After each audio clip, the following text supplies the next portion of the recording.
America's Mayor Live. And tonight we are in Palm Beach and keeping up with all of the developments and all the things that we try to dig out that we're afraid you're not going to get from the phony press that we have in this country and the massive censorship, so that things that are important aren't reported to you. But let's first take a look at where the trial is in New York, which is an embarrassment to American justice. I mean, the appearance of the witness Cohen probably was like the piece de resistance. I mean, this is a man who the federal prosecutor didn't think was worthy of using as a witness because he's a consummate liar, and actually went to court at his sentencing and told the judge that. This is a person who lied at least 7 times before the Congress, lies that were provable by tapes and confessions. And of course, the crooked Democrat congressman just let him go. Benny Thompson, who warned him at the beginning of his testimony that should he commit perjury, he'd be like hung.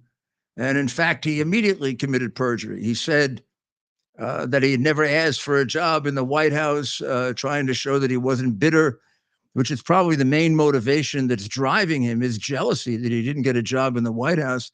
And then, that's contradicted immediately by a tape recording of him 2 days after the election telling Chris Cuomo that he wanted to be chief of staff, and he was going to be chief of staff.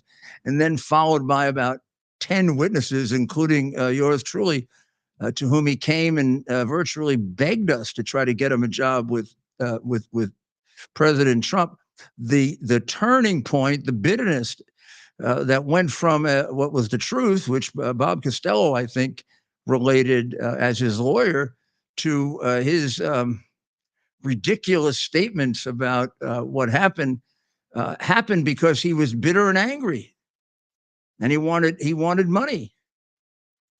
And this has been his whole life. How a legitimate prosecutor could rely on someone like this. I mean, the proof really is very simple.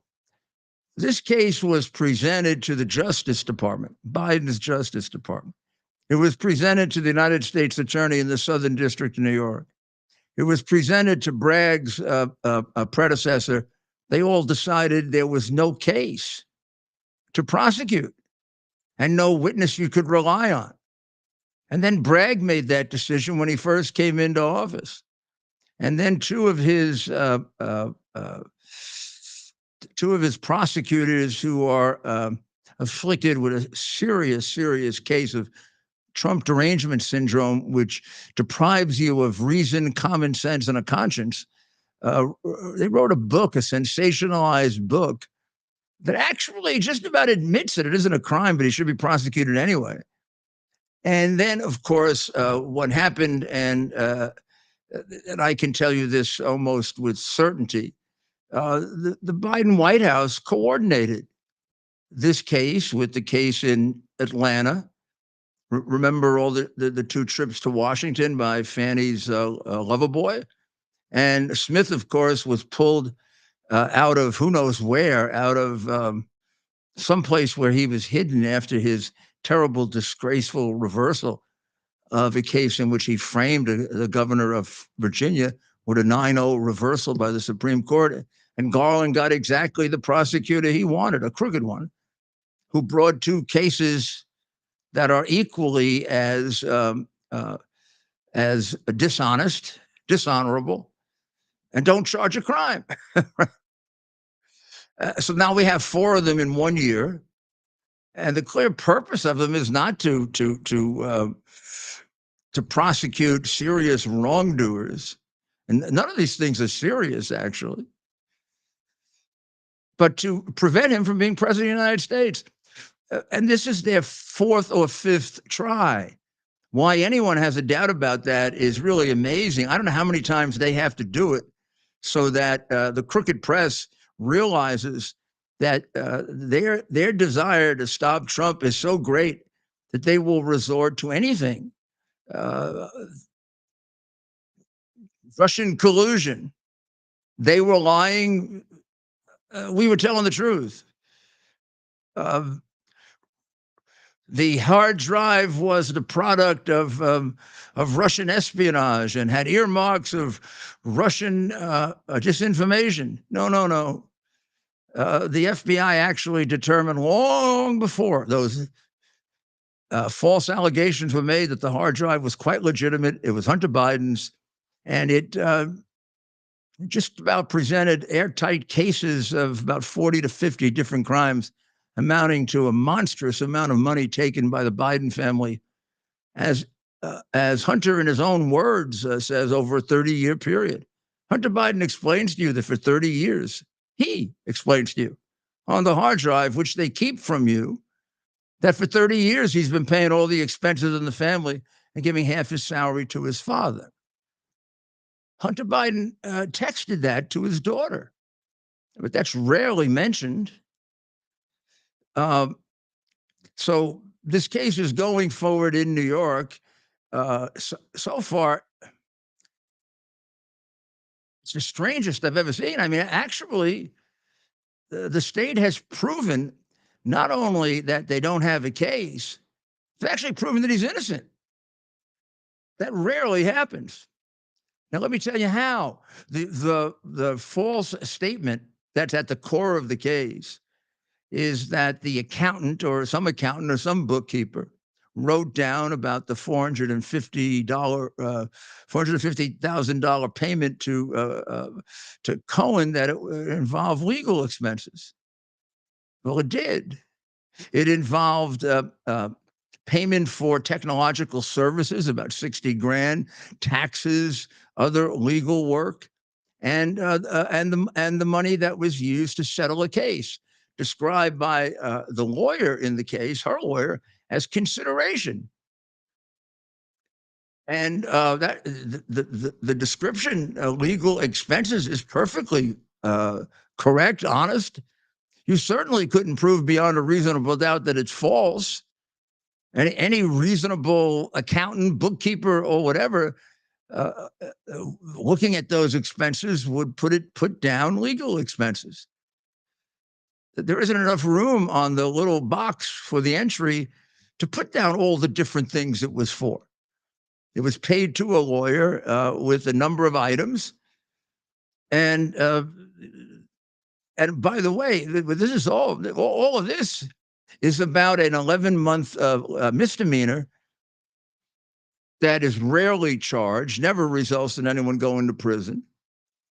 And the statement turns out to be not even just arguably true. And finally, it's barred by the statute of limitations because it happened too long ago. So they have to take that, and they connect it to it was in pursuance of a felony. If it's in pursuance of a felony, the statute of limitation, I believe, is extended somewhat, and it becomes a felony. Except they don't charge the felony in the indictment, which should have been fatal. The indictment should have been dismissed for failure to notify the defendant of the charges against him, which is an absolute violation of Fifth Amendment and 14th Amendment due process. I mean, this is routine. And then it turns out that the felony that we think they're pursuing is a federal felony, which the federal prosecutors do not consider a violation of the law. They don't consider it a campaign contribution. I mean, this case is a disaster for American justice. If it is allowed to stand, it will make us a mockery when we tell people about fairness and equity and all the other things. This is a frame-up, not dissimilar to what to what's being done in Venezuela and Russia. I mean, what does Putin do? When he has an opponent that's going to cause him a little trouble, he removes him from the ballot. And this is exactly what Maduro did in Venezuela. I mean, this is extraordinary. Biden, Biden, in the worst way, wanted to give money to that communist government.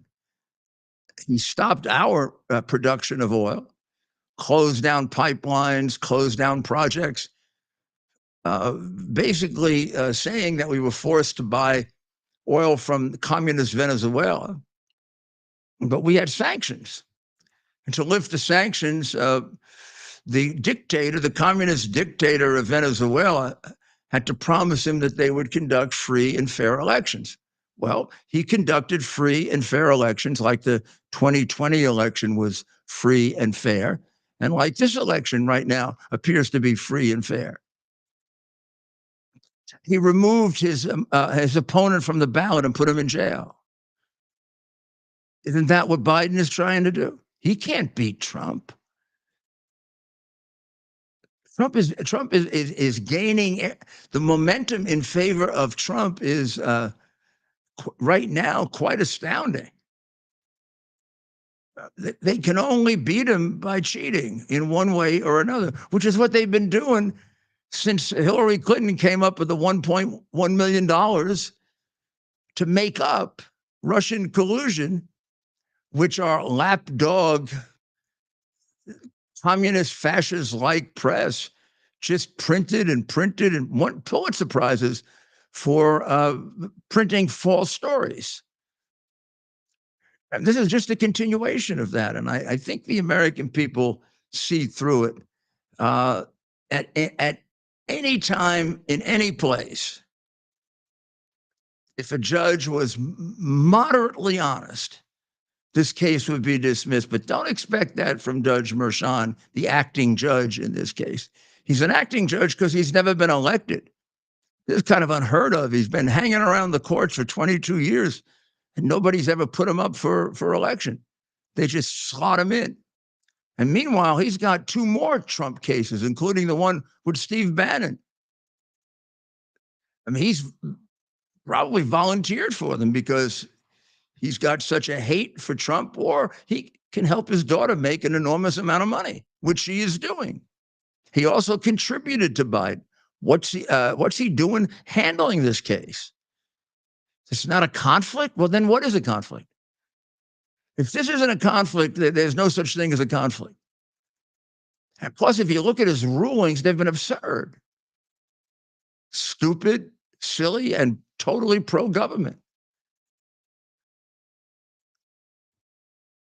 The case is fixed, corruptly fixed, in a court system that has been plagued by dishonesty and political corruption for 150 years, because it's run by the Democrat bosses going back to Boss Tweed. They select the nominees. Very often they run unopposed, like Judge Engelmoron ran 3 times unopposed. I thought that the best description of the last witness, because I mean, the reality is, if we go through the witnesses, the first witness that had the Salacious magazine pointed out that he bought these stories constantly for purposes of business, not political. He did it for any number of other people who are Democrats, and of course, they've never been charged. And it had nothing to do with politics.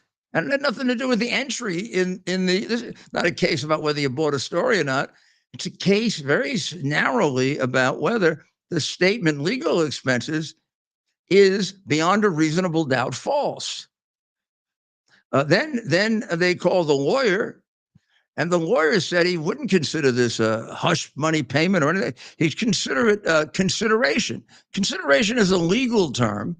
It's what you give in exchange that binds a contract. In this particular case, money. So the description of this as a legal expense is 100% accurate, according to their witness. And then they put Stormy Daniels on the stand for a 3 or 4 day live pornography show.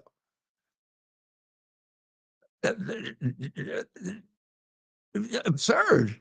What does that have to do with the false statement? Nothing. What does it have to do with prejudice in the jury? Everything. Would any judge in America, Republican, Democrat, again, with just a little bit of integrity, dismiss the case at that point and declare a mistrial? You're damn right they would have. This man is a disgrace, Mershon. He's disgracing judges all over the country. You know, when one crooked politician hurts it for everyone, or one crooked cop, or one, this guy's beyond crooked.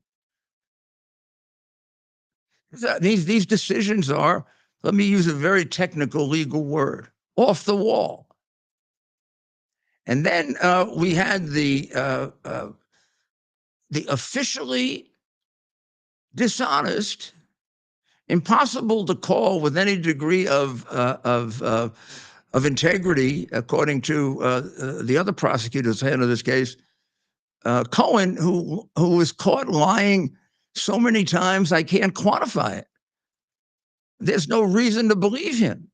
There's no basis on which to believe him. He's told so many versions of it. And his own lawyers tell you that he's a massive liar. And there's a reason they're allowed to testify. He waived the attorney-client privilege because he is an arrogant criminal. And he thinks he can because he's going against Trump and all of his friends in the establishment in New York hate Trump. He thinks he's going to ingratiate himself, and he is. He's making a lot of money on TikTok.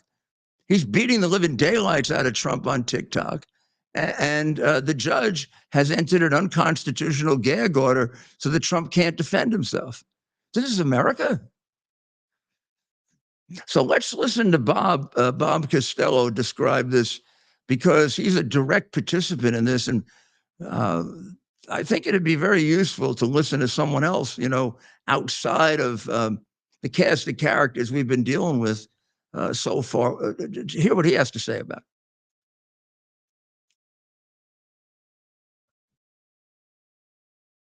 I don't have anything on Donald Trump. Who said that?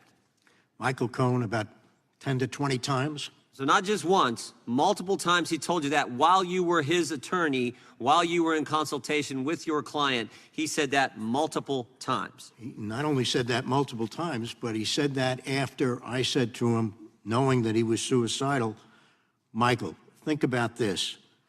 Isn't it easier to cooperate against Donald Trump than it is to kill yourself?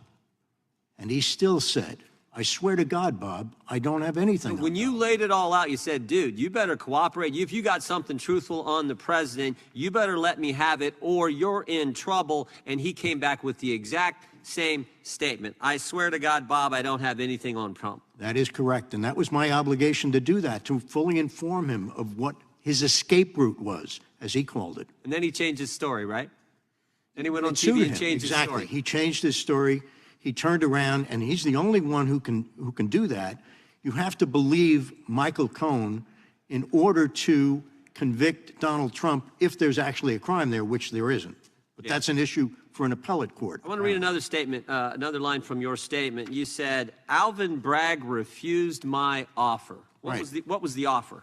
My offer was to come to his office and sit down, let him look me in the eye, and see if I'm telling the truth. When I had all these documents that showed that Michael Cohen simply was not a reliable witness, that his predecessors in the Southern District of New York decided after they spoke to me with the FBI that Michael Cohen wasn't reliable, and they never used him again for anything. Why wouldn't Alvin Bragg talk to you? Why do you think? You'd have to ask him that. But I talked to 8 of his assistant DAs. What was that reception like? I gave them a Zoom conference interview for an hour and a half before I testified in the grand jury on Monday. And then on Monday, when I testified in the grand jury, they did everything in their power not to ask me the questions that would elicit the exculpatory information. And is this the same information you took to the Southern District of New York? It is. Same information. They were happy to get it. Exactly. What did they decide? They decided they did not use Michael Cohen for anything again, and they didn't proceed against Donald Trump for anything. They saw what anyone with common sense would see. We can't make this guy as our star witness in a prosecution. We can't do that. And they didn't do it. And they didn't bring any charges, right? That's correct. And even Alvin Bragg understood that. Alvin Bragg said, quote, he could not see a world in which he would indict Trump and call Mr. Cohen as a prosecution witness, but then he changed his mind. And he didn't change his mind until after President Trump was an announced candidate for president, which I think underscores this fundamental point. This is all about politics. And that's your experience dealing with Mr. Bragg and his team. Is that right, Mr. Costello? Absolutely. I mean, there's no coincidences here. The fact that Judge Merchan has had all of these cases, and by the way, when he finishes with the Donald Trump case, Steve Bannon is next. Out of all the judges in New York County, somehow they keep on coming up with the same judge. Coincidence? I don't think so. I don't believe in them. I think it's all coordinated. Yes, Mr. Costello, I swear to God. Not an acting judge who's never been put up for nomination for a damn thing. 22, 23 years, this guy is skulking around. I mean, he's at the mercy of the Democratic bosses. He's a true believer. Oh, are they really true believers? The Biden people, I don't know. I can't tell. But he's contributed to the candidate on the other side. His daughter is bashing the candidate on the other side for money. And when he gets all upset about his daughter being bashed, this isn't a baby or a child. This is a grown woman who finds no difficulty defaming the former president of the United States, putting him in prison garb.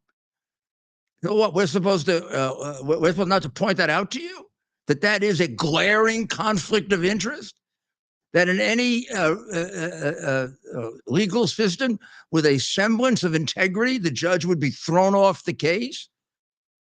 And there's nobody else in the New York court system that can take this guy, grab him by the back of the neck, and throw him out of the courthouse. This is disgraceful. And in order to reelect a president who has been an utter failure, is mentally incapacitated, totally dishonest, and has gotten thousands of people killed. What happened in Ukraine would never have happened in Ukraine if they hadn't cheated in the last election. Well, you can pick your cheating by suppressing the hard drive, which included Attorney General Barr, who could have produced that hard drive at any time and blown that election wide open, or even more importantly, pointed out that Biden told one of the biggest lies in an American presidential election when he said that this was the product of Russian disinformation and accused me of being a Russian pawn. I mean, at that point, the FBI knew for 8 months that wasn't true. But they let the lies stand so that you would be defrauded. Then we could get into the stolen votes, too, if you want, coming with more information every day coming out on that, including now the removal of the Secretary of State in Atlanta, who is the core of crooked Fannie Willis's case. So, but you don't hear that. That's not reported to you. We've got to work our backsides off to get it to you, because we live in a Biden fascist state, maybe an Obama fascist state. I don't know if Biden would be capable of even running a fascist state. I'm not sure the guy is capable of eating on his own, much less thinking. It's a struggle for him just to move. So if this case isn't dismissed, then you can just write off New York as a place that has any kind of a system of justice that fits Anglo-American law. And you can make Merchan your poster boy for a crooked judge, because he sure as hell has acted like a crooked judge up until now. And Trump, meanwhile, apparently knows how to make the best out of anything. He's using it as a forum not only to attack the case, which he's actually slowed down on because of the gag orders, but he uses it as a place to illustrate why he's prepared and ready to be president of the United States, while the other guy is getting us into one difficulty after another. I don't know how close we are to a world war. I do know that Trump handed over a world at peace, and he has created a world in complete turmoil. So the choice as to which person can guide this country is almost absurd. Trump is even using the time to evaluate and vet his vice presidential candidates. He had them all in the same suit the other day. He's not wasting any time. And you just think of what this country was like under Trump and what the country is like today. And there is really, really no choice. Well, we'll be back very shortly after this important announcement. We're having the biggest sale ever on overstock clearance and brand new products. For example, save 60% on our Goose Down comforters, the best comforters ever. They go perfectly with our MyPillow bed sheets and duvet covers. Save 25% on our brand new kitchen towels. They're made with the same technology as our famous My Towels. Our initial quantities are extremely low, so get them now before they go. Our seasonal flannel sheets are finally in. You save up to 50% and they sell out fast every year, so order now. They're truly the best flannel sheets you'll ever sleep on. Or save up to 80% on all our clearance items. And this is where it gets even better. For a limited time, your entire order ships absolutely free. So go to MyPillow.com or call the number on your screen. Use that promo code to get deep discounts on all MyPillow products. And for a limited time, your order ships absolutely free. Back with America's Mayor Live, and you're going to see something new right now that we haven't done really quite before, and let's hope it works. I think it is, because we are improving our technology day by day as this show grows and grows and grows. You know, Ted and I started it as a simulcast of Yankee games, and it's become a very, very a very important part of the way in which people can get honest information. As you know, I was dismissed or left, or however you want to look at it, ABC, because they wouldn't let me discuss the 2020 election. The letter to me from the CEO, in the first sentence in the letter, takes care of all the lies they've been telling to the New York Post and elsewhere. The letter said that I was reminded that I could have no conversations about the 2020 election on WABC or as an agent of WABC. So, for example, I wouldn't be able to bring to you the evidence that just several weeks ago, and then yesterday again, the Georgia Commission that was given the authority to look into the election found 3,000 votes in the 2020 election that had been cast more than once, duplicated at least, maybe more. Of course, I have tape recordings of that. And second, that there were 375,000 missing ballots, which of course was dismissed by the Secretary of State there, Raffensperger, as but it was still an election that was won by Biden. Well, how the hell does he know if he doesn't know where the votes are and what those votes where they came from? That's 375,000 with an 11,000 vote margin, and very suspicious that all throughout we've maintained that they were using phony ballots that they had printed up after the election. And he and the Governor Kemp, would never allow us to look at a single piece of paper. So maybe those are the 375,000 they were jealously guarding. I mean, you'd have to be really stupid not to realize that had they conducted an honest election, they would have had no fear of anyone examining those ballots. So the governor now is making Raffensperger the scapegoat. He's just dismissed him from the election commission. Now, these are facts you have a right to know. So a station like WABC doesn't allow its reporters to tell you that. That's disgraceful. And I would not work for a station like that. I hope you understand how immoral that would be. We've got a tremendous amount at stake here. We can't be gagged on things of vital importance. If the facts of the 2020 election are suppressed, they're just going to do it again. And if the reporters are too intimidated to tell you those facts, they're going to be too intimidated to tell you about 2024. And we need a free and open press. We need to be able to report what we've heard and seen. And then you, in the marketplace of ideas, get a chance to evaluate it. That's how America has always worked. That's how freedom of information is protected in a country of laws and a democracy and a country where people have rights. But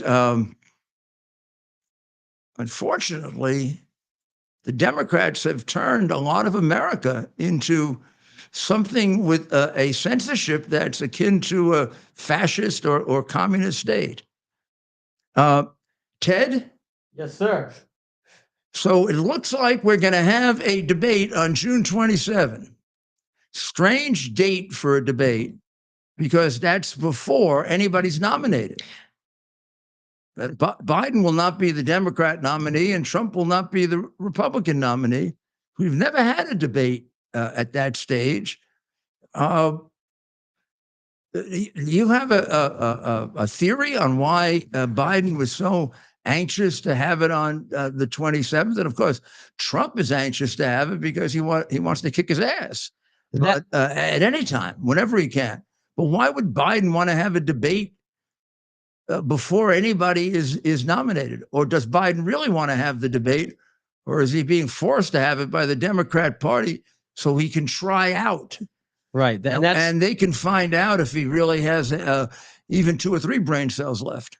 Well, Mayor, that's the question a lot of people are asking. And you and I had we've had an in-depth, numerous discussions today on this. I have my thoughts, but I think people are curious to hear from you. I'm not just brown nosing. I'm not sucking up here, but you've been involved basically with every, either yourself or negotiating on behalf of the Republican nominee, whether, how many presidential campaigns have you been involved with? Almost every single one since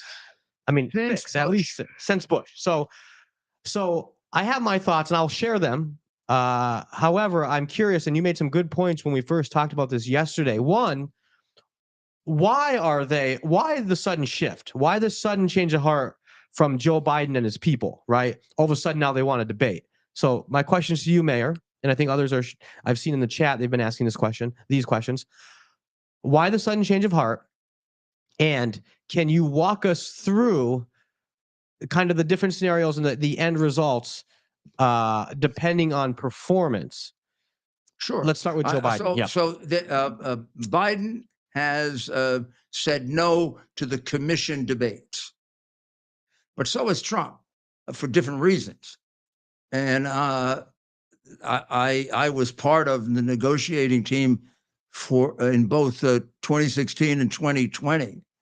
And there's no question that the commission is so geared toward the Democrat candidate that you would not get a fair debate. And from Trump's point of view, this is a good thing that Biden has recommended debates outside of the purview of a very, very biased commission.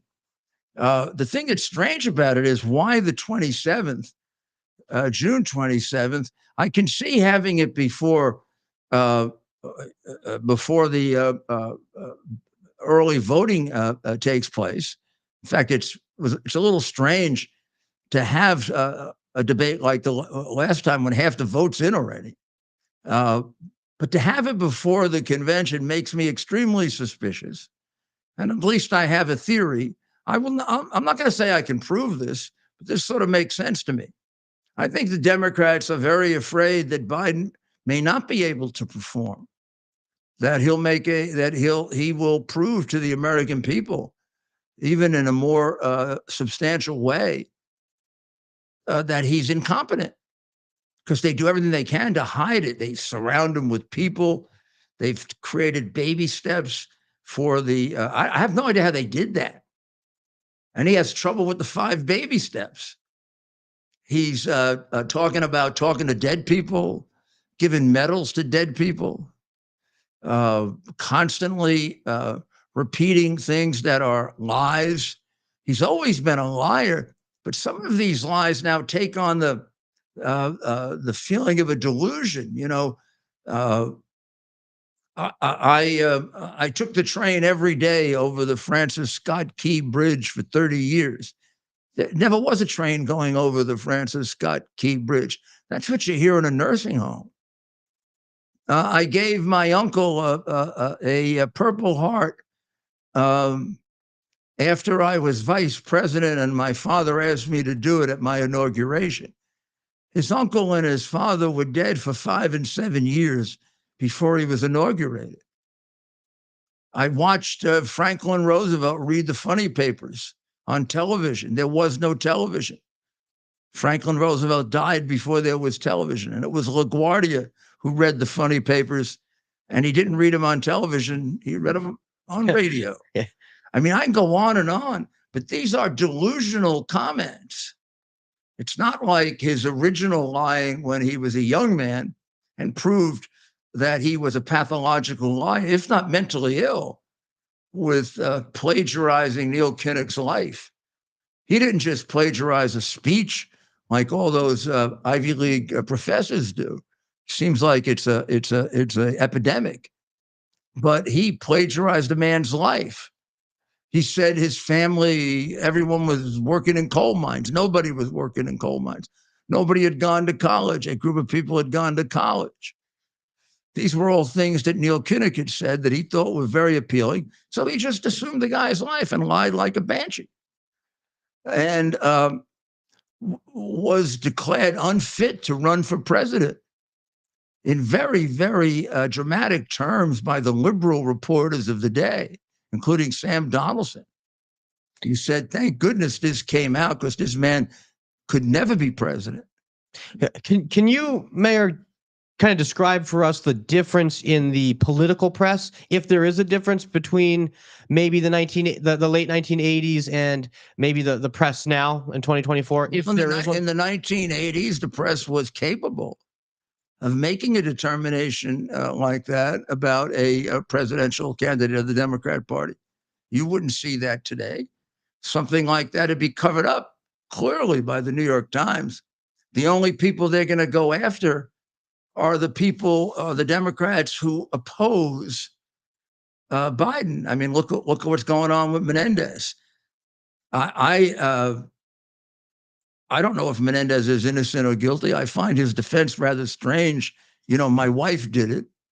But at the same time, that case was there for 3 years, never prosecuted until he criticized Biden. Same thing with Adams in New York.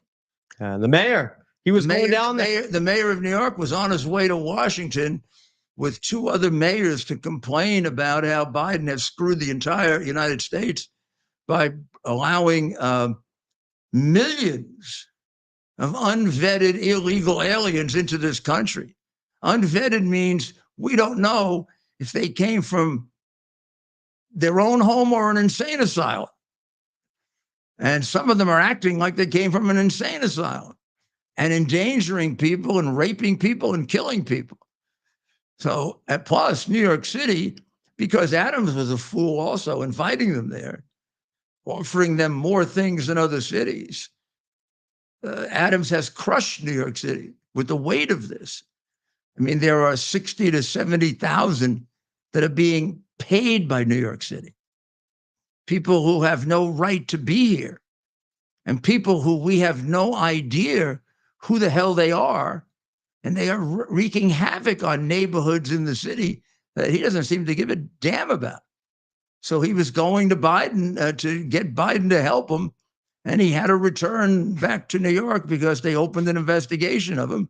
And they raided the house of his chief fundraiser. Mayor, Now they have a second investigation of him in Bragg's office. He was literally tweeting from the plane, "I'm going into the White House. I'm gonna show Joe Biden what's up. I'm gonna tell him." And guess what? He never made it in the door. The moment they bashed him in the head with an investigation, he's kept his big mouth shut about Biden. And didn't even make it to the meeting. And he started accusing Abbott of being a racist, as if Abbott is bringing these people in. Abbott is stopping them from coming in. He was sending them to New York, but I mean, he sent a minuscule number to New York compared to what he had to absorb, and he had every right to send them to New York. Adams was asking for them. He said, "We're a sanctuary city. We'll take anybody. We'll give you more than any other city. We'll make sure you get an education. We'll make sure you get a job." Nobody's gotten a job. Think about 4%. And by the way, and can we contrast? I don't think anybody wants a job when I take a look at them. It's tough to do, but let's contrast that with Mayor Giuliani and your time as mayor, and really even before that, your time as prosecutor. And part of the reason, and you've told me this, Mayor, and you've told the audience this, one of many reasons for your success is that you weren't corruptible. They didn't have any of this sort of dirt or unseemly activity that they apparently have on people like Eric Adams. So you could not be compromised. Well, Therefore, I mean, you could do what you wanted. They have tried to shut me up every possible way, right? Oh my God. From the moment I began in, representing Donald Trump, they went and took my iCloud. The FBI did, with a warrant, and they kept it for 3 years. They still haven't given me the warrant, except they were required to write to the grand jury. They found no probable cause that I committed a crime. Well, what happened? Did the probable cause go up in smoke? Maybe it's with the missing Atlanta ballots. And then they came a few years later and raided my house and my law office. And again, they had a right to the grand jury saying after investigating, they investigated my life for 20 years. And they had a right to the grand jury that there was no probable cause that I committed a crime. So how did they get the warrant? Particularly an extraordinary warrant to invade the attorney-client privilege of the former president of the United States and then all my other clients. I mean, this is outrageous. You realize the constitutional rights that they are trashing, these fascists? The right of privacy, the right of counsel, the right to a fair trial. I mean, and they are applauded by the New York Times and the Washington Post and CNN and MSNBC. And I'm fired because I want to talk about the 2020 election, just to make sure I keep my mouth shut, because the owner of the station has a relationship with the owner of Dominion that Newsweek wants to subpoena and find out about. Or maybe because he's been reached. I don't know. He was a Democrat, big contributor to Clinton, now a big contributor to Trump, but also someone who has absolutely no regard for free speech.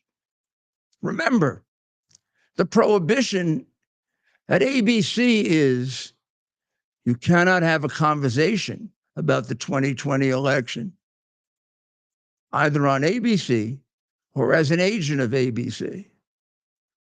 Where does he come off saying you can't have a conversation about the 2020 election when 70% of the people in America, I think, have concluded that it was fraudulent, or at least they've concluded that there's enough enough facts that it has to be explored. You just want to shut it down. All that's going to do is result in they're doing the same thing in 2024. Yet another way to interfere with the election and try to stop the people's will, which appears to be, from every poll there is, to elect Donald Trump. I mean, I'm not fooled.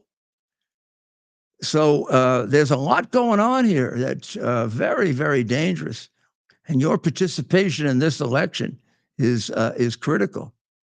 And then you turn to what's going on in the world.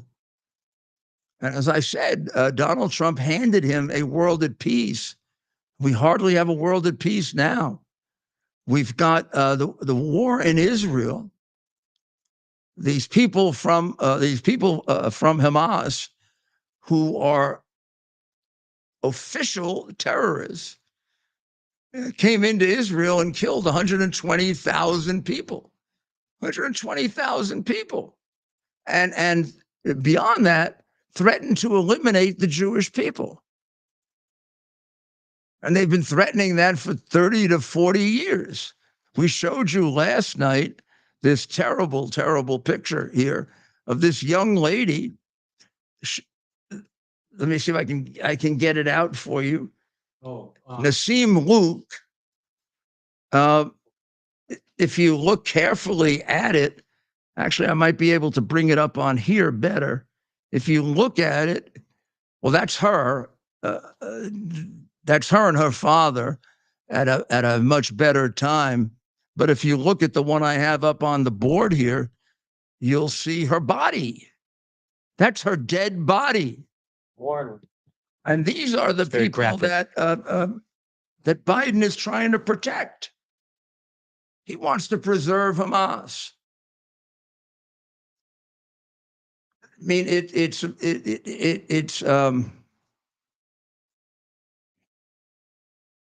treasonous.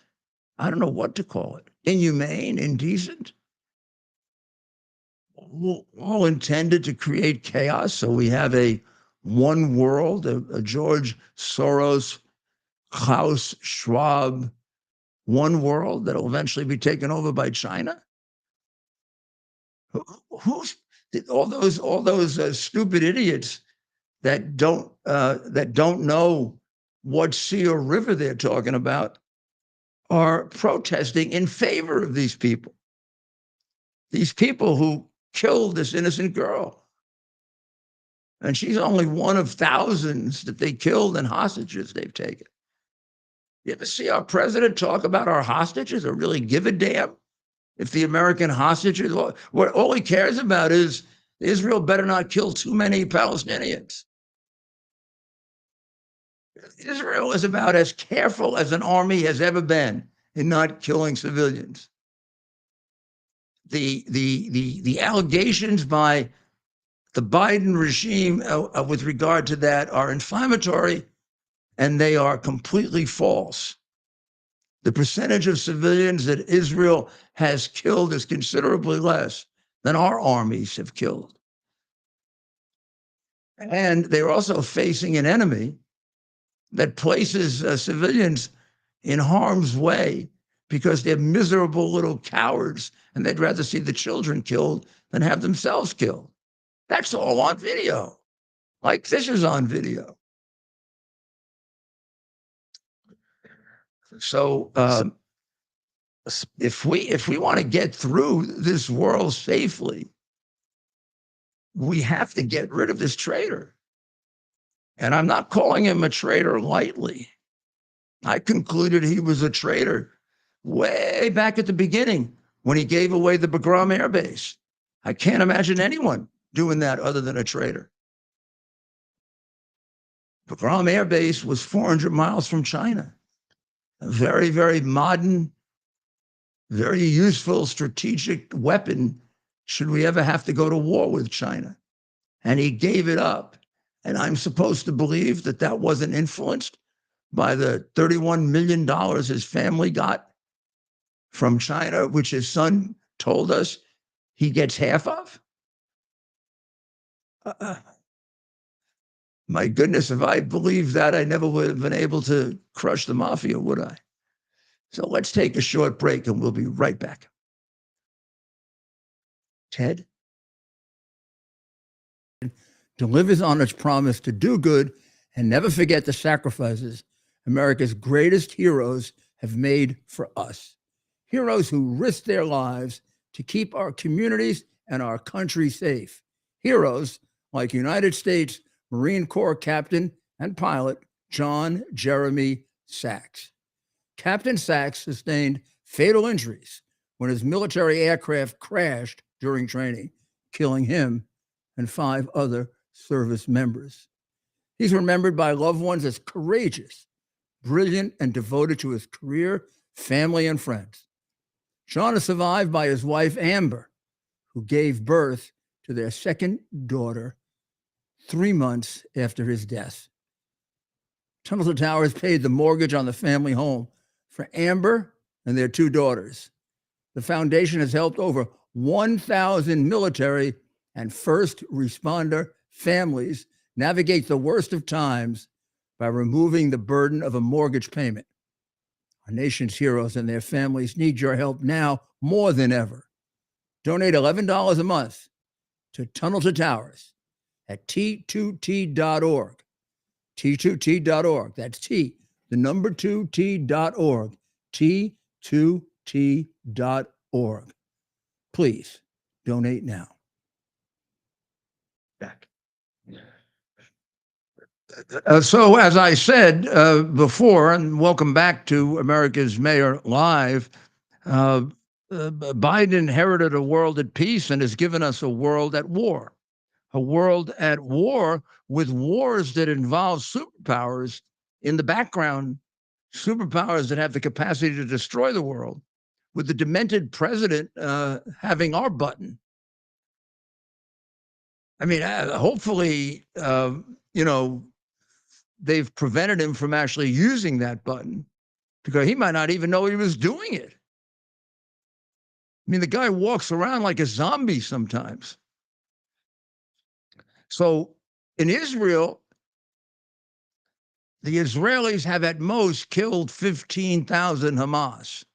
When it all started, Hamas had between 35 and 40,000 warriors, killers, murderers, terrorists. That means not even half of them have been eliminated. So if Biden gets his way and Bibi takes out not a single other member of Hamas, they're going to be facing an army of terrorists that's 20,000, 25,000. And who knows how many other Palestinians they can recruit, because the idea that the Palestinians are benign people that we should bring to the United States like Biden wants to is totally irresponsible. I mean, you just look at what Egypt and Jordan do, and they would not let a single Palestinian in, and Biden wants to bring him in and have him sit next to you. And they were trained from the time they were born to kill you, not just Jews, kill Americans. I mean, he's not a traitor. I mean, let's face it. That's an absurd thing to do. Maybe, just as absurd as giving up the Bagram Air Base or the other things that he's done, which indicate clearly that he was bribed by China. But when you look at the other war that never would have happened had they not cheated and gotten him elected, there's no doubt that that war would not have happened. Putin is a shrewd, evil man. He takes advantage of weakness, and he doesn't like to take any chances. So he's invaded 3 times in the last 15, 20 years. And he picks his presidents. He looks him in the eye and he tries to figure out, do they have the balls to do anything about it? He looked at Bush and he went into Georgia. He looked at Obama and he went into Ukraine. And he looked at Biden and he went back into Ukraine. And he looked at Trump and said, no thanks. So, had they not covered up the hard drive criminally, and had they not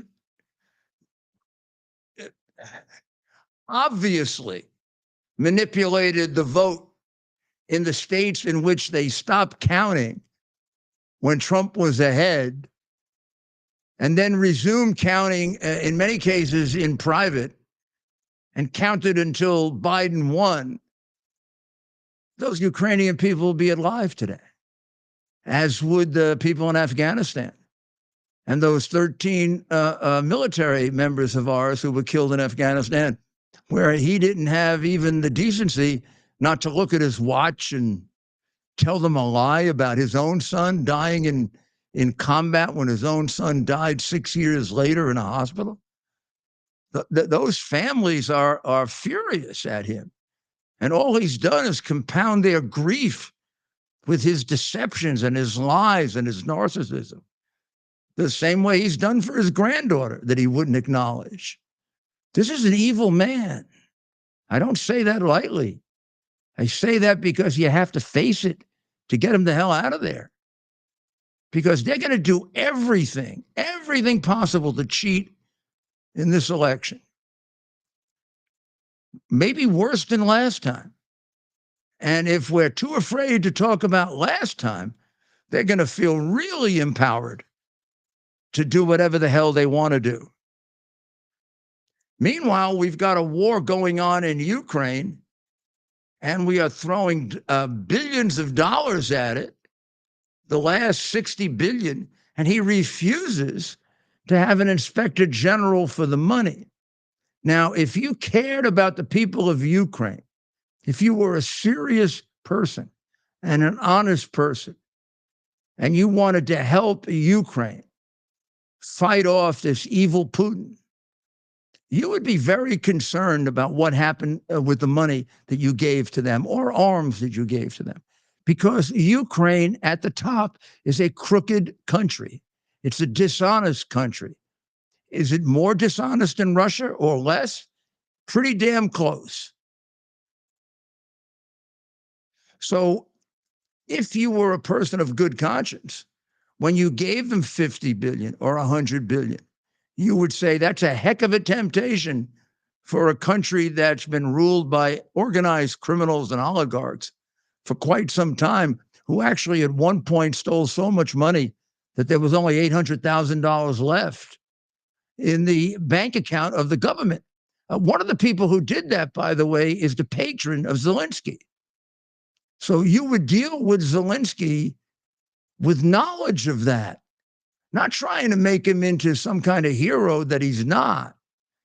The guy is the product of an organized crime, massive crook, Kolomoisky.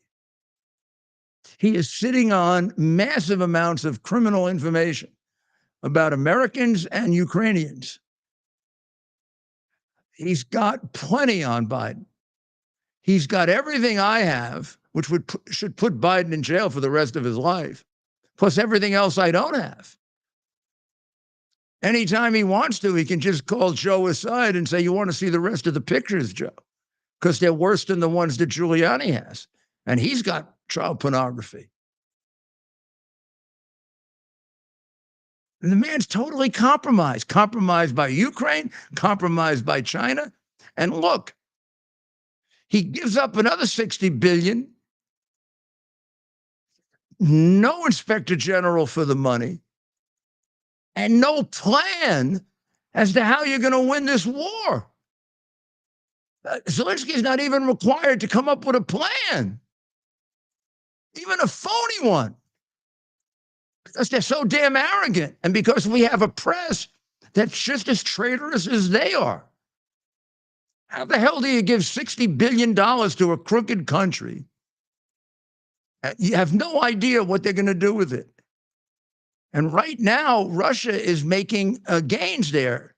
They've taken territory back, and they are making a real effort to take a city that emotionally means a lot to me, Kharkiv. I want to show you the map that we have, if you can see it there. Which way would you rather do it, Ted? From here or can you put it up on the other board? Yeah, that from today's. Let's see where that is. Let's do it from there for now. Okay, so Kharkiv. Find that because that's up to date. So I'm going to turn around here and I'm going to show you where. Zoom in on it. There's Kharkiv. Zoom in on the map, Mayor. Pardon me? We're going to zoom in on the map. So go ahead. Okay. You can talk right. Yeah. There's Kharkiv. If you look at it, you'll see Kharkiv is outside of that. It should be red, but that pink area. That pink area is the area that Russia was able to conquer. They attempted to take Kharkiv and they were driven out twice. They desperately want Kharkiv. It's the second biggest city in Ukraine, possibly per capita more profitable than Kyiv. And it also is a city that they have real animosity toward. That was their city. That was a city that had a Russian ethnic population. In all the elections in Ukraine, they voted for the Russian-oriented candidate. Then in 2014, Putin made a terrible mistake. He attacked that city. They probably would have surrendered to him if they hadn't attacked it. And they started killing people there. And the Mayor Kearns, who's now departed, dead, unfortunately, because they crippled him, rose up against them and had the capacity to drive them out. And since the beginning of this war, they've made about 8 different efforts to take Kharkiv, and they failed. But they still continue to bomb it frequently. And they're making another effort now, and they've already gained territory. They attacked this city the other day, Vochansk, I think it's pronounced. I'm not absolutely sure of that. But here's Kharkiv, and that, by the way, that city is right on the Russian border. If you see, right on the Russia is right up there. There's Kharkiv. This is where and when you look at it more carefully, if you want to look at the larger map and you see that pink, red, whatever color that is, that's the strategic objective that Putin had.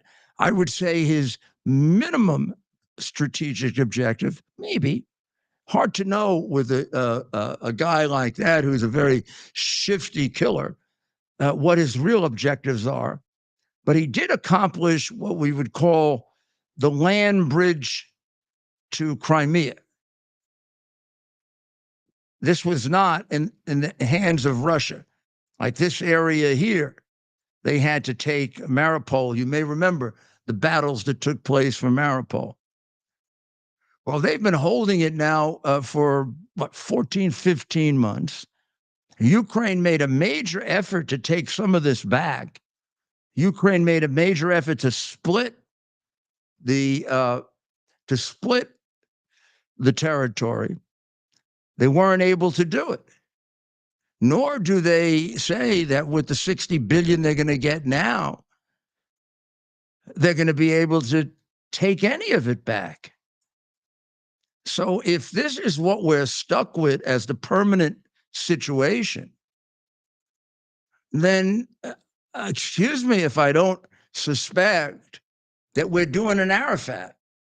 What an Arafat is giving him money that he takes, gives to his cronies and his wife, who now is living fat and happy in France with the money that should have gone to the Palestinian people. I don't know how much money is going to get to the front, and I'm not going to guarantee any of it is. Well, I shouldn't say that. I would say that it would be pretty safe to assume that they get about half. Also, in a very, very cynical move, Biden makes sure that he doesn't give Ukraine enough to win. What's that all about? What the heck is that all about? This is just going to be the permanent North Korea, South Korea? And we're just going to, fund their killing each other? So the base on which the oligarchs can, take half the money for themselves or get the arms and resell them, the basis is going to be a continuing war in which another 100,000 Ukrainians get killed needlessly. If they're getting killed to win their country back, it's one thing. If they're getting killed to fund a money grab for a bunch of crooks, I mean, I can't tell you that Zelensky is a crook. I can tell you he's the product of a crook. Kolomoisky was his patron, and Kolomoisky was the biggest money launderer in Ukraine. And Kolomoisky could tell you to the penny how much money are in the Biden offshore bank accounts, if there are such bank accounts, as I've been told by Ukrainian prosecutors. Oh, by the way, I conveyed that information to Bill Barr and the FBI in January of 2020 with that gentleman that you saw on television before, Bob Costello. I also conveyed to them that there was a woman there in danger of losing her life that could give them those bank accounts, and they never interviewed her. This has to be changed. We're not going to have a country left. We're not going to be able to pass on a nation of laws that's respected for the ages to our children. Instead, we're going to pass on a fallen America because we don't have the courage to stand up, because we're too worried about ourselves. I had one person at WABC say sometimes you have to listen to your bosses. Sometimes you have to not listen to your bosses. Didn't we learn that in the 1930s and 1940s? You've got to have your own individual conscience, and no one bosses your conscience. No one. If they do, you're not worth very much. And you're not worth very much to us when we're fighting to take our country back from a group of fascists. The broad prohibition on not being able to discuss the 2020 election, to me, was frightening. It said to me I wasn't living in the America that I grew up to love and understand, and I was failing in my duty to make sure that I could pass that America on to those that came after me like it was passed on to me. And I mean, I'd rather die than do that. Or I'd rather die trying to do that. Enough people have threatened to kill me that it's just not something that I fear anymore. I'm going to tell you, I don't lie. I tell the truth. And each time that this has been put out to a test, I've been found to be telling the truth about Russian collusion, about the hard drive, about Biden's crimes. And if they ever would show the real tags, you would see how perverted this family is, including the one in which Hunter Biden tells his father that he's a danger to the grandchildren. This is a very, very perverted family. Hey, if it's their problem, it's their problem. But as a perverted family, they're getting people killed in large, large numbers. Beyond that, and maybe not as of equal importance to what we're talking about, isn't that a heartbreaking picture of the father and daughter? That's the body you see gone because of the Hamas terrorists that the Columbia students are in favor of. That's her body. This here is what they are protesting for. This is the group that Biden wants to make sure survives in large numbers. I mean, there are 25,000 of them left. Who knows how many more? I have no confidence in any Palestinian, just like the king of Jordan does it, just like the president of Egypt does it. I'm not saying they're all bad. I'm saying I have no way of knowing, because from the time they were children, they were trained to kill me and the Jewish people. So let me make one or two other points, and then we're going to come back and we're going to discuss something a little bit different. The economy as important as life and death? No, but at times it can be life and death for people. The way this man lies about the economy is unbelievable. There is no inflation. It's just that prices are going up. Well, that's inflation, jackass. You know how bad it is? It's ridiculous.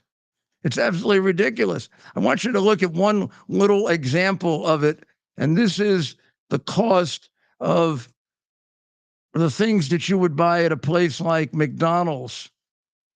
And this is over, what period of time are we talking about here? This is a decade. The Mac chicken sandwich here. McChicken. There you go. Okay. McChicken. It's gone up 199%. Oh. The McDouble sandwich has gone up 168%. From when to when? From 2014 to now. The medium, it's gone up like 4 or 5 times the rate of inflation. The medium fries, 138%. The quarter pounder, 122%. The Oreo McFlurry, 88%. The 10-piece McNugget meal, 83%. And the 4-piece McNugget meal, 67%. McDonald's may be the worst, but the rest follow not too far behind. I mean, this is just one example of how people are suffering, and the nitwit in the White House has no idea. I mean, he hasn't any idea at all. Basically, the prices are up on an annualized basis since he came into office 20%.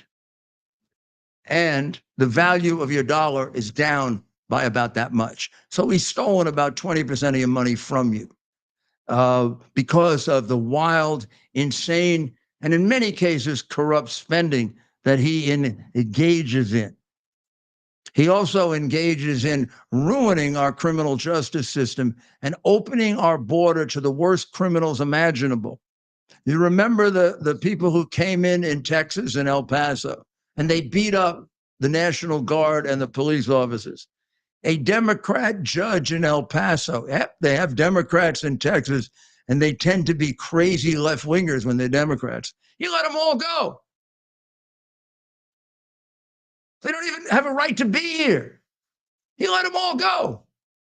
Maybe they'll come to Brooklyn soon and beat up cops there, because 6 of them who beat up cops in Times Square, well, the New York judge let them go. These are illegal aliens. Stop this crap with undocumented, they come into this country illegal, they're aliens, and for the protection of America, you have a right to assume the worst case scenario because they aren't vetted and they are escorted in by the Mexican cartels, which therefore should have you assume that they're criminal until they prove otherwise. Not the other way around, where we don't know who they are and we stick them next to you. They are wreaking havoc on neighborhoods in New York. Now Biden says he's going to close down the border. Remember, he said he didn't have the power to do it? Now he's going to do it. But he's not going to close down the border. After 4,000 come in every day. How many people is that per year? Well, we'll take a break and figure that out. All right. And we'll be right back. 4,000 per. Is something that you can plug into your television, and now you can use your television as a social television type experience. So in the Portal universe, you can watch your favorite content creators' videos, live streams, music. We also have TV subscriptions as well. TV subscriptions. You can also regular channels, all the sports. Right, you can actually cut your cable from your cable subscription and get QUX TV on our QX TV boxes, and you can pay half the price that you're currently paying for your cable television subscription, and you can get all the best premium TV channels and more. I mean, it's really, there's so much on there, Rudy. I mean, you've seen it. No, I've seen it and I use it, and it's good. I mean, it's great. It's just exactly the same except for half the price. Plus, nobody is finding out what I'm watching, and that's not being reported to anybody. Right, so you have absolute privacy using this device, which you don't have on other devices out there currently on the market. This is absolutely great. QUX.TV is how you can find out about it. QUX.TV. Use promo code RUDY to receive $30 off.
And bring the mayor.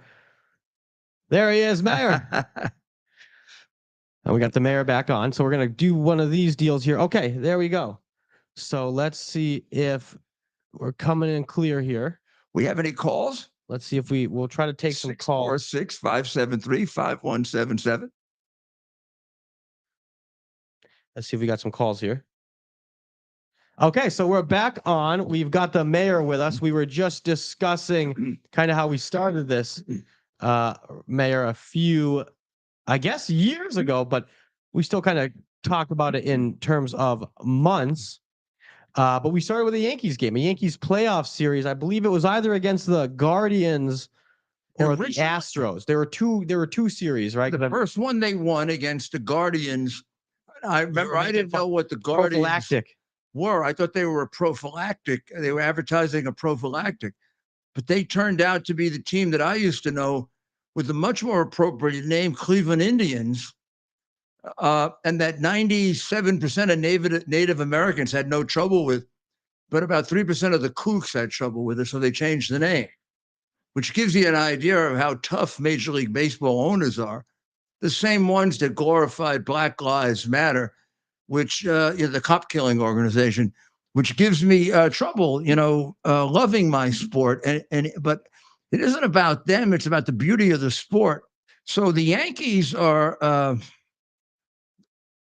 They either have the best record in baseball right now or the second best to the Dodgers.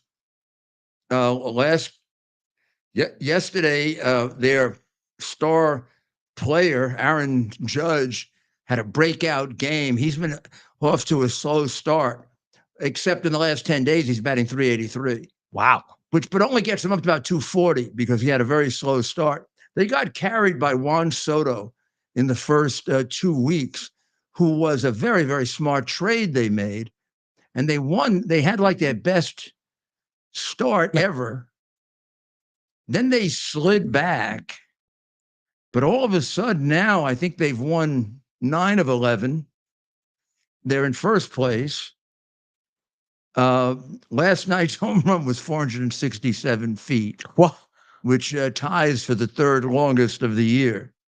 And all these guys hit a monster home runs. But what the Yankees did with Soto is enormously important because he's a left-handed hitter. And you should know that the key to great Yankee teams are having at least 2 left-handed power hitters. Now, Judge sort of makes up for it because he is so strong. He can hit to the opposite field with no problem. So lefties are hitting into the short porch that you have in. Yeah, but I mean, you think about it. Ruth and Garrick, left-handed hitters. Maris and Mantle, left-handed hitters. Yogi Berra, left-handed hitter. Reggie Jackson, left-handed hitter. Wow. The first right-handed hitter to hit 50 home runs in Yankee Stadium was not Joe DiMaggio. Can I guess? It was A-Rod. Right, that was the easy one though. Well, I was going to guess A-Rod. How many times did Jeter hit 50 home runs? Never. Jeter wasn't a home run hitter. Okay. I mean, Jeter had his share of home runs, 20, 22. Yeah, but never. Maybe his biggest year was 30. Yeah. He also hit to the opposite field, which helped. Jeter was a terrific opposite field hitter. Jeter used the whole field. Jeter and A-Rod. Michigan man. Jeter and A-Rod were very similar hitters, except A-Rod had power, but Jeter was a better hitter for average. So they really balanced each other beautifully. They never really got along, but they really balanced each other beautifully.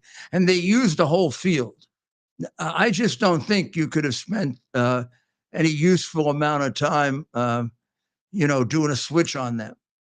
Because if you did, they just put it where the ball wasn't. They were like old-fashioned ball players. And how did Derek Jeter kind of become Mr. Yankee for his era, his time period? I mean, good player, but he wasn't the best, was he?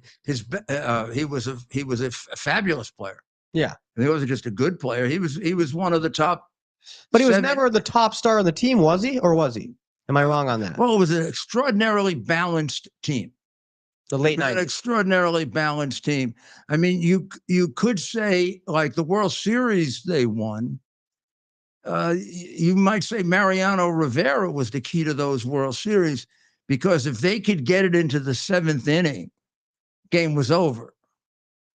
Except one time against the Diamondbacks. The tragic one in 2001. But that man's record as a closer, Luis Gonzalez. No, I mean, every once in a while he'd blow a save like twice a year. And it was like a major tragedy in New York. Well, you remember it. And They stand out. And when he was young, he was even more dominant because here's how to describe his pitch. And I came up with this description, I think. I may have gotten it from someone, but I was a catcher. And I used to like to sit behind home plate. And I would look at his cutter. And I would say it's a 90, when he was young, a 97, 98 mile an hour knuckleball. Now, you know how a knuckleball is only 65 miles an hour, but you can't hit it because it drops so much. Yeah. And you can't judge how much it's going to drop.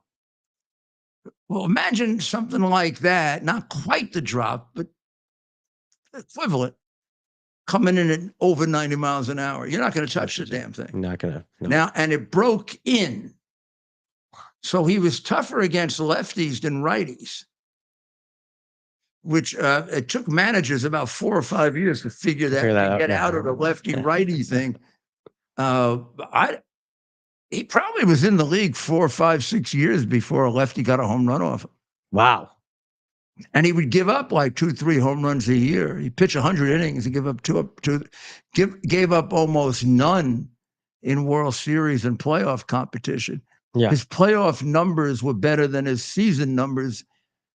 And he was so far and away the single best closer in the history of baseball that he's the first and only man to go in unanimously, including Babe Ruth.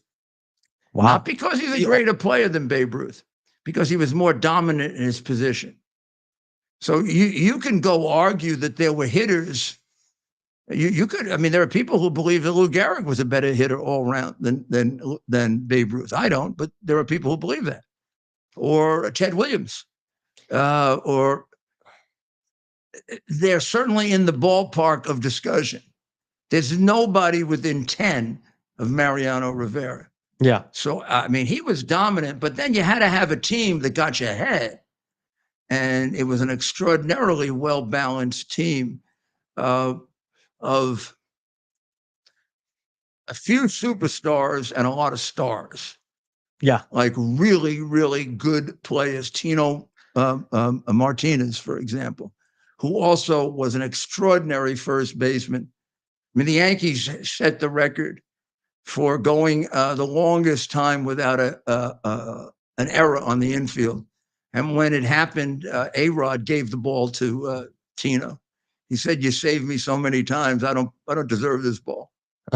I mean, it was almost impossible for Tino not to catch it. I don't know what he did, but not that Jeter and A-Rod had weak arms, but no matter what, there are going to be times that you have to throw a desperate throw.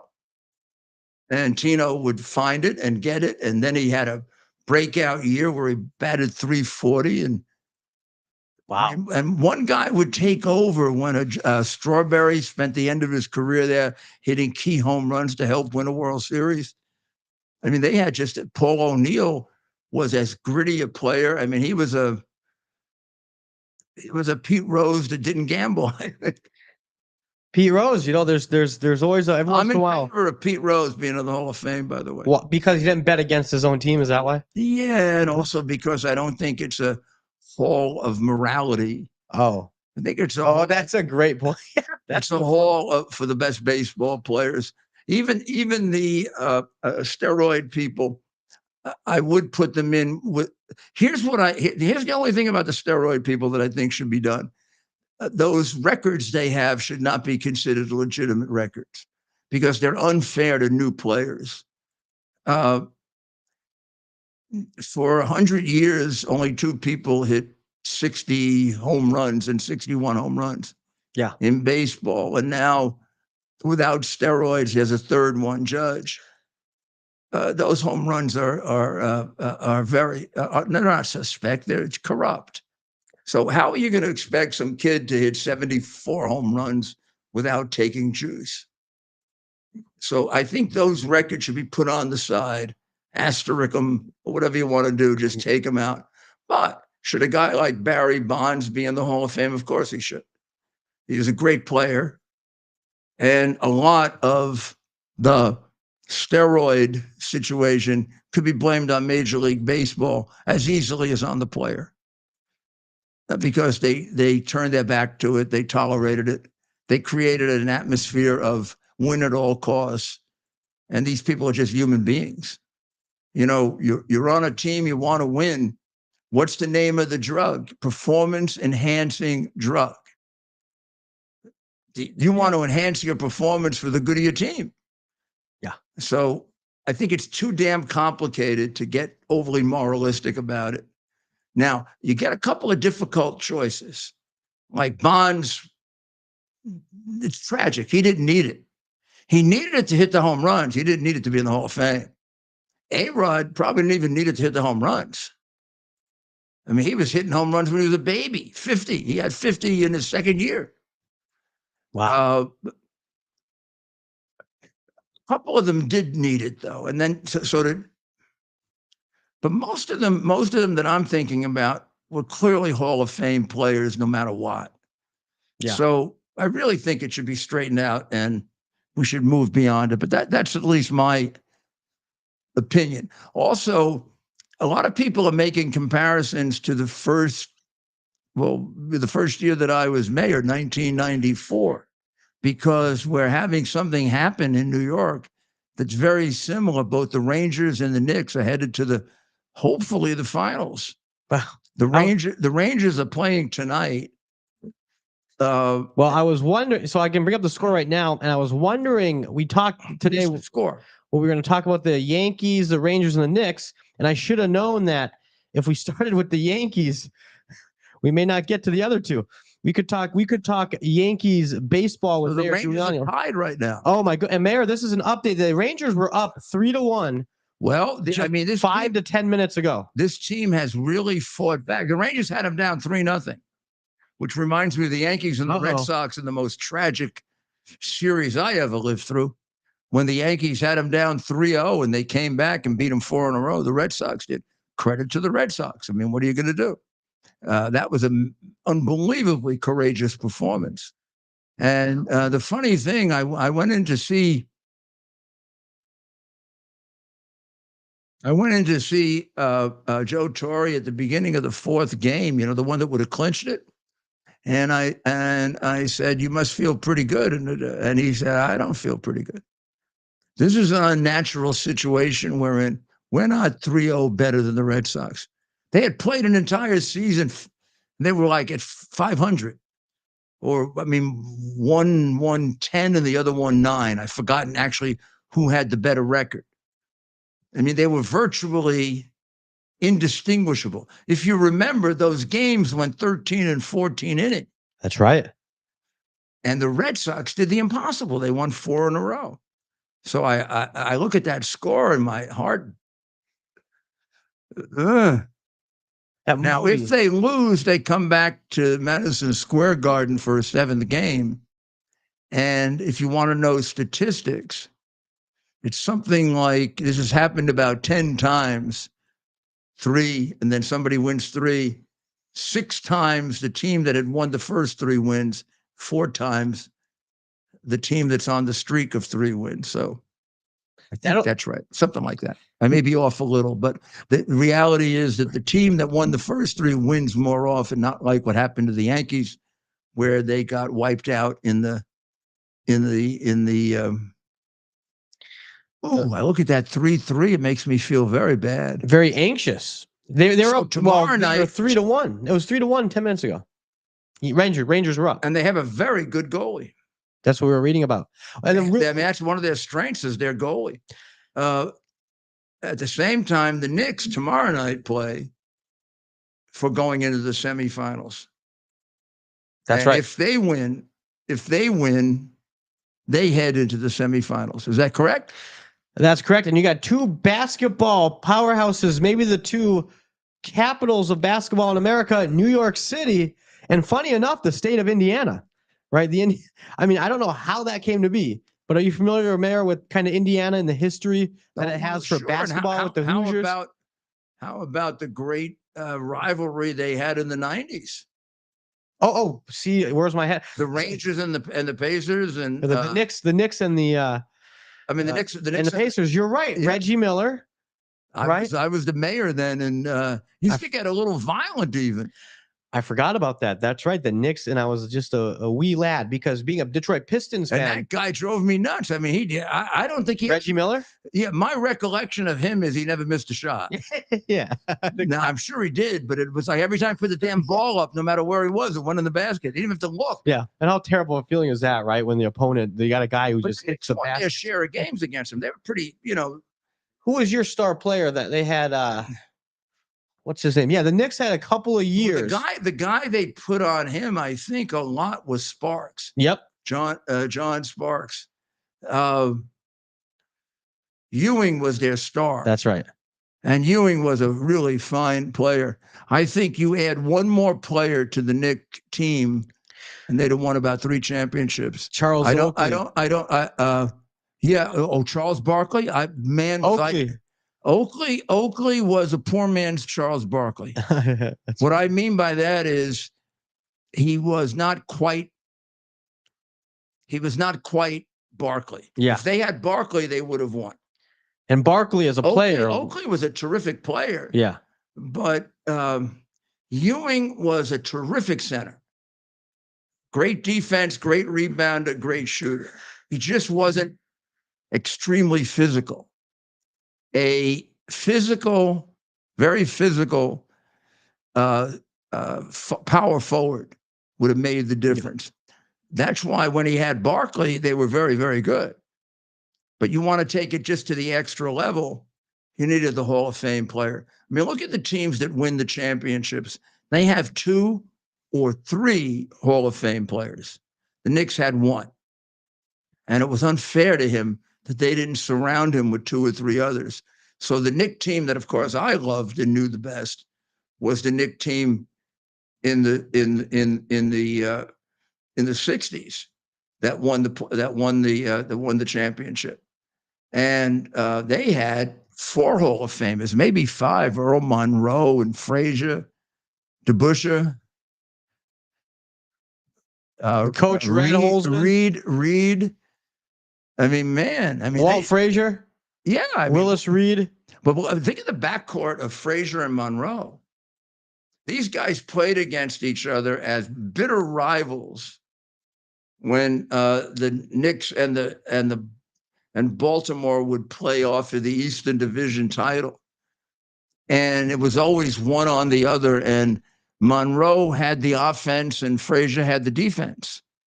And when Monroe came to the Knicks, the feeling was they wouldn't be able to play together because, and what Monroe did was in the off season, he went to see Frazier and he said, this is your team. I'm coming to your team, and I want you to show me how I fit in. I mean, this was the greatest shooter in the league at the time against the greatest defensive player.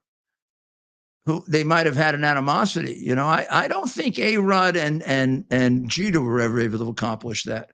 I was always hoping they did. They blended together and they won a championship.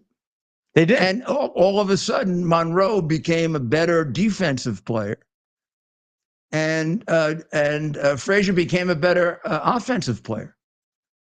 I mean, they played off each other and played with each other. And then you had a shooter like Monroe. My God, I mean, when Monroe got hot, it was like 8 in a row. Yeah, I mean, he was one of the greatest natural shooters in the history of basketball.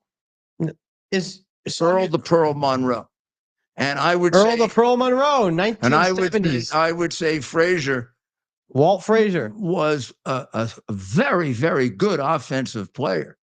When he had to play offense, he turned it on. I mean, the game in which they won their first championship, and Reed was injured and couldn't play. He came out, made a basket. It was very, very heroic. He scored 41 points. He wasn't a scorer, but he picked it up, and the Knicks won the championship. And they did it without Reed really being able to play. They also had another great player, Dave DeBusschere. You want a power forward, man. I didn't realize how much you know about basketball. DeBusschere was a instinctive rebounder like Bill Russell. At a Detroit Mercy. He went to college at Detroit Mercy. What a rebounder. He's always in the right position. He was like a magician. He's a big, strong guy. He was a pitcher. You know, he almost pitched for the Tigers. Oh, but DeBusschere was, and then they had Bill Bradley. So he also had an extraordinarily smart team.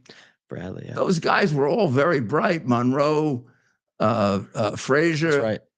That's right. Bradley was a Rhodes Scholar. DeBusschere was a very smart guy. I think he coached later. Reed was a very smart guy. They had a great coach, and that was the glory days of the Knicks. So we'll see what they can do now. If they can both get in the playoffs, it would be fabulous for New York. New York needs a little lift in the finals. Yeah, well, they have to go through. I thought they were going into the finals. In the semifinals. But you corrected me. Yeah. They're going into the semifinals. So the semifinals next round will be the conference finals, right? The next round will be for both the NHL and the NBA. Yeah, They the still East have division of the Eastern and Western yeah. division, right? So they have another series if they're able to get through this one, and then they will after that go on to the championship. So the Knicks were in the 6th game of the finals against the Houston that tall guy, the Rockets, right? Yeah, and they're one during the O.J. Simpson automobile chase, and the Knicks won. That got them into the 7th game, and the players were very upset that a good deal of their heroics, because a couple of them were outstanding in that game, were taken off by O.J. They were taken off Bronco. Oh well, they were so. I was the mayor. It was the first year I was the mayor. They probably wanted you to do something about it as mayor. Yeah, they did. Yeah, I mean, I had become very friendly with them. Also, when the Rangers won, I took my son, who was only about 7 or 8, and we went in afterwards. He was a hockey player. Yeah. And we went in, and I got to drink out of the cup. I wouldn't let him do it. but and I loved hockey growing up as well, being from Michigan. And Andrew was a good hockey player. I cannot imagine. Andrew was a good shooter. Oh my goodness. Well, I need to talk to him because Mayor, I swear I'll talk to my friends growing up. I could do everything. I was one of the best skaters. I couldn't shoot. I could do everything but shoot.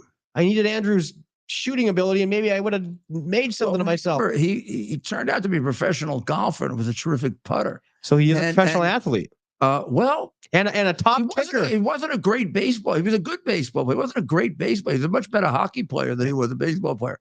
But the hockey swing, much closer to golf than the baseball swing. You know what? He's a golfer. He's a professional golfer. Many hockey players are good.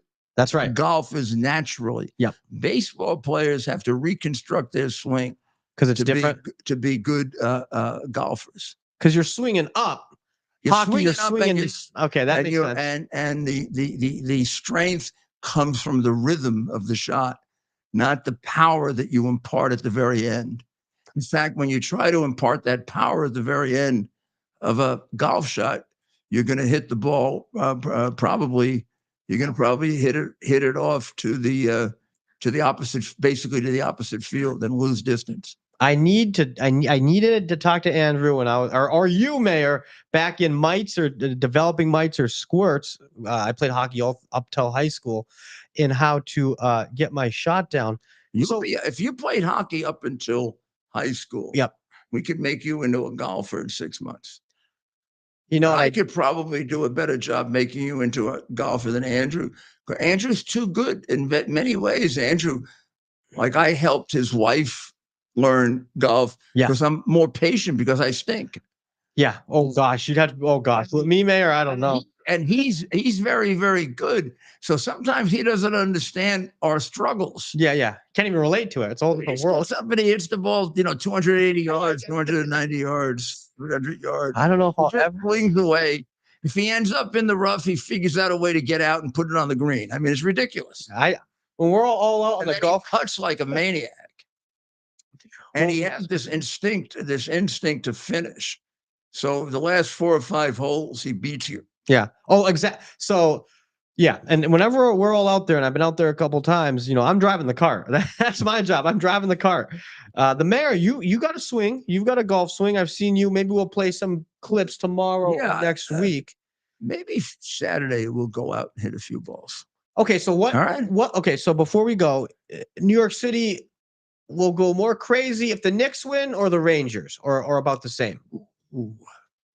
I mean, New York historically, there are probably more Knick fans in the city, just by numbers. But the Ranger fans are maniacs. They are, and I know that as a Red Wings fan. 54 years of no Stanley Cup. When they won the Stanley Cup and we had that parade, you couldn't tell it from a Yankee parade. Yeah, I mean, those people were going crazy. I mean, they are not fair weather fans. For 54 years, they didn't have a Stanley Cup, and they would sell out the Garden every night or every time they played. You're an original six, just like the Red Wings. Knicks fans are very strong, and the Knicks are very much beloved, but the fans aren't quite as loyal. When the Knicks weren't doing well, the Garden was not sold out. Was empty. No. Okay. Never empty. No, it is New York City, so it's but they're Knicks fans that are just Knicks fans. I mean, they're just going to go. And Yankee fans and Met, you almost never have like what we saw in Baltimore when Baltimore wasn't good. There'd be more Nobody- Yankee fans there. Yeah. But I mean, if you're asking me which fans are more enthusiastic, it's like enthusiasm. There are more Knicks fans because there are more By basketball volume, fans, yeah. but there's more enthusiasm for the Rangers, I would say. That makes sense. And I mean, look, I mean, basketball started in New York, right? And when you think about the country, Almost everybody in New York, in one way or another, you know, if they're at all athletic, plays some basketball, whether they're good or not. in the courts. Yeah, 'Cause we they have courts play in everywhere. high school and gym, or they'll play outside, and because the city is constricted, right? It's a little bit harder to play baseball. And hockey, as you know, you've got to go to the rinks at 2 in the morning and 3 in the But I didn't morning. know this. New York is a top 5 hockey state in terms of youth participation. Oh, And part of that might be because of numbers. New York's a big state, we big really love population. hockey. I mean, it's a very, very big sport. Remember, we got 3 teams. That's a We good support point. 3 I forget teams, that and Buffalo Sabres. and they do well too. The Islanders do well, and the Devils do well. And unlike your football teams, they actually play in the state of New York. Yeah, well, not the Devils. They're the New Jersey. You But know, they are but they're New appropriately Jersey. named the New Jersey Devils. You have 3 New York teams. Don't forget about the Buffalo Sabres. You're showing your New York City bias a little bit, forgetting about Buffalo. I was talking about the New York City area. Oh no, yeah, I know. not New You York know, I'm teasing. The mayor would never forget The about Buffalo. Buffalo Sabres. Yeah, remember them? Yeah, I do. I don't even know what their colors. I feel like they change their colors all the time. Well, it's getting Pink. late. We could talk sports for hours. Outside of politics, Mayor, sports. We could be right there in terms We of. could, but I think we better call it a night so we have energy for tomorrow, right? Big day tomorrow. We'll kind of keep it. Some of you may know if you've been reading the post, but we've got some big surprises in store tomorrow.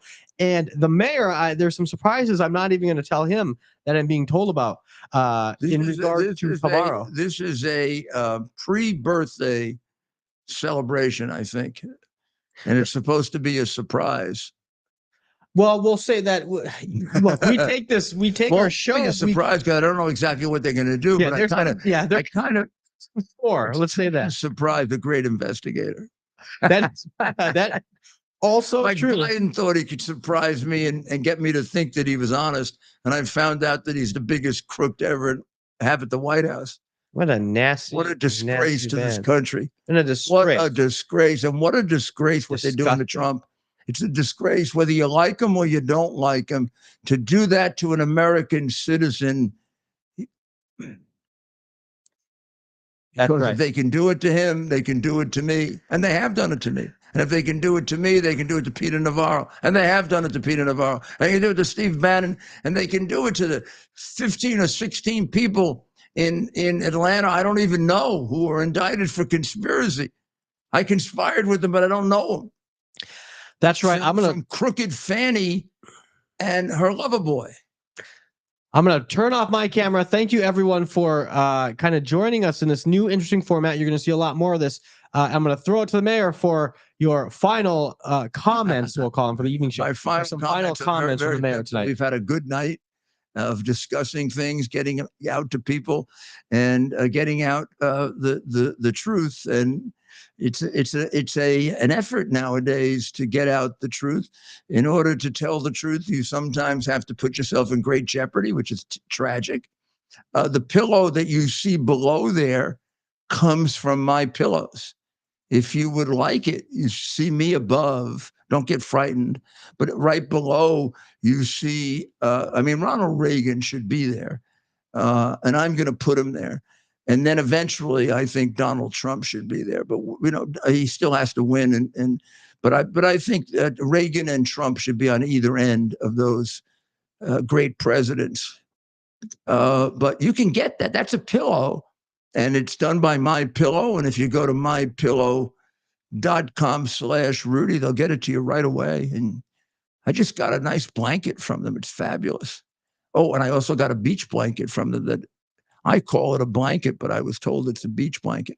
And I'm dying to wear it, trying to find like a liberal beach to go to. But here in Florida, man, this has turned into a really big Republican state with Trump and DeSantis, and nice here. People actually have common sense.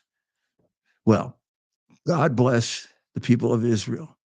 And God bless the people of the United States. We'll see you tomorrow at 3. Remember, we're on at 3 now on X and all of the other networks that cover us. Hopefully there'll be more. And then we're on at 8 again. And we'll have a great surprise for you tomorrow night. God bless America.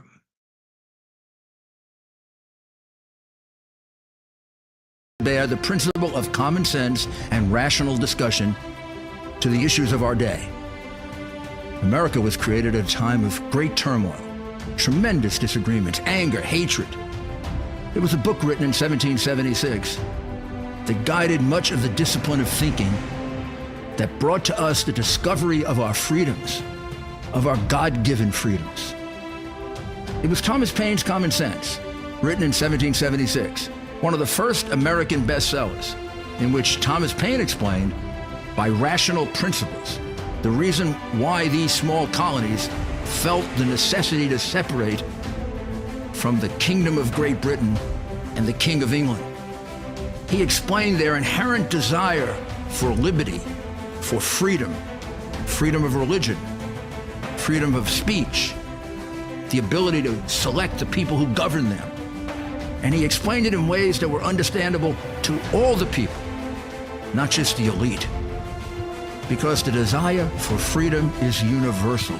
The desire for freedom adheres in the human mind, and it is part of the human soul. This is exactly the time we should consult our history.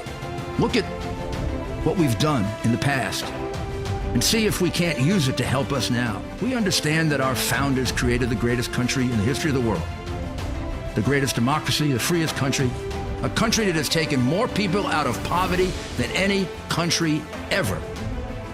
All of us are so fortunate to be Americans. But a great deal of the reason for America's constant ability to self-improve is because we're able to reason, we're able to talk, we're able to analyze. We are able to apply